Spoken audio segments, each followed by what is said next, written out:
Hello,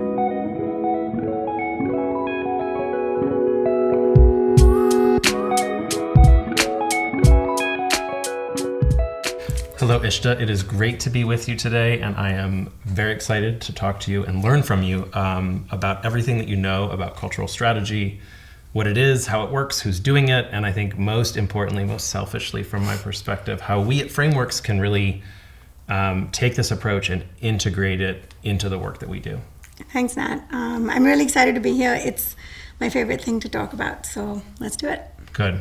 It's going to be my favorite thing after we talk. So I want to start kind of just at the base level. I think cultural strategy is one of these terms that I have been hearing a lot more over the last 2, 3, 4, 5 years.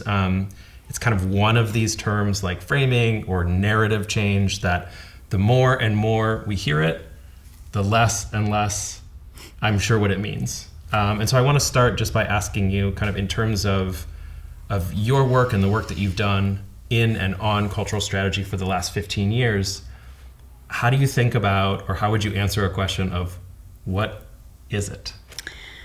So to me, cultural strategy is a tool of social change, of how we make social change happen. It is when you use cultural mechanisms to shift and influence attitudes, norms, and cultural mindsets. And by cultural mechanisms, I mean everything from entertainment media, so TV, film, documentary, music, sports, to the gaming industry, advertising, but also visual art, literature, school curricula, faith-based discourse. So places that exist in our culture that really shape how we think, feel, and act. Okay, that gives me a much better idea of what this thing is that I hear so much about. And I think the next really important question that I have is the so what. So if that's what it is, it's all those things, why are we interested in doing it? Why do you think from your work it is of such importance in terms of social change? So I think that cultural strategy is important because it really is about the long game. It is to me the most effective way of influencing how people think in actually shifting mindsets over time, because sort of cultural mechanisms, the things we consume and watch are the things that have the most influence and impact on how we feel about things, how we think about things, how we act. And so if we don't work with people that are creating content, if we don't build cultural strategy into our tools for social change, then we're sort of missing a huge opportunity. And I just want to say, I think it's really important that cultural strategy is deployed alongside other tools for social change. So cultural strategy, I think, needs to be deployed in coordination with policy advocacy strategy, with really building power by doing grassroots organizing. And sometimes all these strategies can actually work closely together for some short or medium term goal. And otherwise they sort of need to run in sort of very close parallel, where the cultural strategy is doing, like I said, kind of the long game work of changing how people think over time. So I love a lot of things that you just said. I want to pick up on a couple of them. So you talk about, I think you said the word long term a couple of times, or long game. I'm super interested in hearing more about that. And then the kind of integration or collaboration between the parts or the players in cultural strategy work. So I'd be super interested in hearing a little bit more about how you think kind of that collaboration or those partners and that long game kind of come together to explain the relationship between cultural strategy on one hand and then social change and the kind of ultimate outcomes that we want to see in terms of creating a more just and equitable and inclusive society.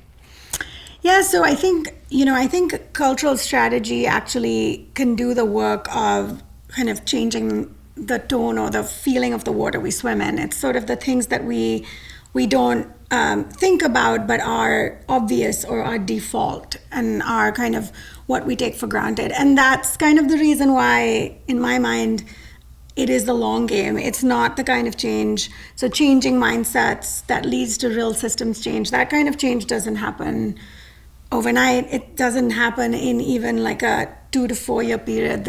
I'm talking like sometimes generational change, maybe 10 to 15 years.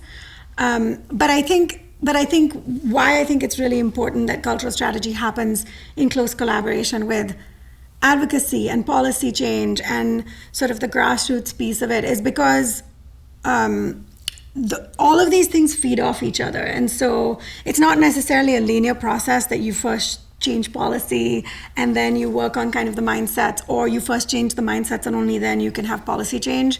I think one can influence the other, and actually the whole thing can kind of propel really lasting, really deep, really sustainable change that doesn't feel tenuous or shaky, or that it could be rolled back with sort of some big external moment, but is really there to stay. So I'm interested in how you just described kind of those 3 levers of change, kind of grassroots activism, policy change, advocacy, and then this cultural strategy piece. And I'd be super curious to hear as to whether there are certain issues where you either have seen this done or where you're particularly excited about the potential for that cultural strategy piece, obviously with those other 2 pieces, to really lead to some dramatic but not immediate change over time at that level of cultural mindsets. Yeah, I mean, I think for me, you could apply this strategy to a whole host of issues. I'd say the 2 that feel really ripe and important right now. One, I can see, and this work has already been done for many years, but in the climate change and climate justice space, I think it is absolutely critical that a large percentage of the cultural content we consume makes it really clear that we are all living with climate change on a daily basis. And there are a ton of really amazing shows on television in the last 5 years that are already doing this. I think that that's an issue where we really need to kind of change how we think and feel about how present climate change is in our everyday lives. And I don't think there's a better mechanism for that to happen than television and film. So that's one example. I think another example that comes to mind for me is, again, not something that's new to sort of showing up in pop culture, but just gender issues in general, and the sort of 1,000 different ways we can tell stories that really highlight what needs to shift for sort of gender justice across all the different issues that gender justice is relevant and implicated for. Yeah, those are 2 great examples. So by this point, I think I understand what it is. I definitely understand why it matters and kind of the power and importance and the role of this, as you talked about, this tool that we can use for these bigger, longer term outcomes. My question now is, like, how do we do it? What does it take to do this work? And I think the answer is probably like a lot, and it's complicated, because if it were easy and not a lot, we and everybody else would be doing it. So can you talk a little bit about, in your experience in this field, kind of how do you think about what it takes to do this work and do it well? I think that might be one of my favorite questions to answer ever. It is really hard and complicated, and I want to say that is the reason that it hasn't been a sort of a core part of the social change ecosystem for a long time, but luckily has become increasingly a key part of this ecosystem. What it takes to do this is, I think, a couple of things. I think it takes, like anything else, really deep organizing and relationship building between people in the social change ecosystem who understand what mindsets need to shift. Building deep relationships with people who have cultural and narrative power, who have reach, who are already creating really beautiful, really entertaining content that doesn't just sell but actually moves people and motivates people every day. And so I think that is the most important thing, and I guess in some ways that is the hardest thing, because it needs to happen. These relationships need to be transformational, not just transactional, and they need to happen at scale. They also need to happen, like anything else, strategically. So I mean, we could, for any issue, be working across theater, literature, sports, music, television, narrative film, documentary, but that is really sort of difficult to do, probably impossible. And so what it also takes is some really sharp strategy that is based on research, to understand kind of what are the most strategic and tactical platforms, collaborators, partners to work with, that already have a mandate or sort of commitment to impact and justice, and are interested in learning how they can tell stories in ways that move those goals forward. That answer answers another question that I have, which I've kind of always had, which is kind of, I think, doing the kind of work that you're talking about is incredibly difficult. Like getting different ways of depicting care work or immigration or youth mental health in one single show is difficult. And so the question that I always have is scale. Like how can we, what does it take to actually create a consistent and persistent exposure to new ideas in surround sound? And I think the answer can't be that we have to all of a sudden do it everywhere forever. But I really appreciate this point about, as you said, kind of sharp strategy, that there are mechanisms and channels that are going to be more appropriate, more effective with particular groups on particular issues. And I really appreciate that. And that brings me to my next question, which is like, I want it. How do we do it? Like selfishly at Frameworks, I think this work is so important to our goal of making sure that more of the work that we do has more impact in terms of the outcomes that we want. And so I would love to hear you, and I'll be taking notes, talk about how we can take this work and bring it into and add it and integrate it into what we're doing at Frameworks. So to me, that's kind of a no-brainer, because what Frameworks does is study mindsets, how people think about big issues, and then we test ways of communicating. We test narratives and values and stories and frames that actually move people. And those are the building blocks of all kinds of cultural content. So to me, it's actually like a perfect storm. We at Frameworks, we take what we have and we bring it to the people who can use it. We bring it to expert communicators, entertainers, storytellers, and artists who care about creating content that reaches people, and they also care about social change. And we have the building blocks. We have the tools that we can offer them that will, help them tell a story about a young person who's dealing with depression in a way that breaks through fatalism, in a way that shows collective solutions.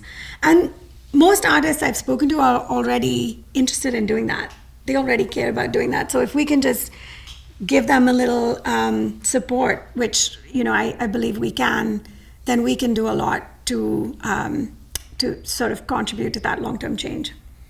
And you are on the thing that I am probably most excited about right now, which is slightly ironic that I come from kind of a research background. I've done research on mindsets and framing for a really long time, and have been kind of perpetually frustrated by the fact that you can do the research and it can be the best research, the most effective frames, but that it does absolutely nothing without really smart, strategic, and expansive perspectives on what it takes to make frames and take them to create change. And so this thinking about kind of not just advocacy and policy change, which I continue to think is absolutely important, but this kind of new territory to think about mobilizing and activating frames in places and through channels that people actually watch, I think is incredibly exciting. I can't wait to learn more. And I'd love to hear what you're most excited about. Yeah, I mean, I think the thing I'm most excited about is sort of building an expansive bench of creatives over time that want to use what we have to offer to really move mindsets. And I think the other thing that's really exciting about bringing cultural strategy to the work we've already been doing at Frameworks is that I think pop culture storytelling and sort of the wider space of kind of entertainment content is the best positioned to shift mindsets over time. And that's kind of the research we have to offer. So for me, I'm really excited to actually build that bench of creatives and start having those conversations and see what sticks with them and see, how we can work together and have those, build those really transformational relationships over time. Well, I think we're both excited. And this was a fantastic conversation. I want to say thank you. I don't think this conversation is over. And I'm most excited to keep having this conversation with you and with all of the people who we try to support with our work. Thanks, Nat.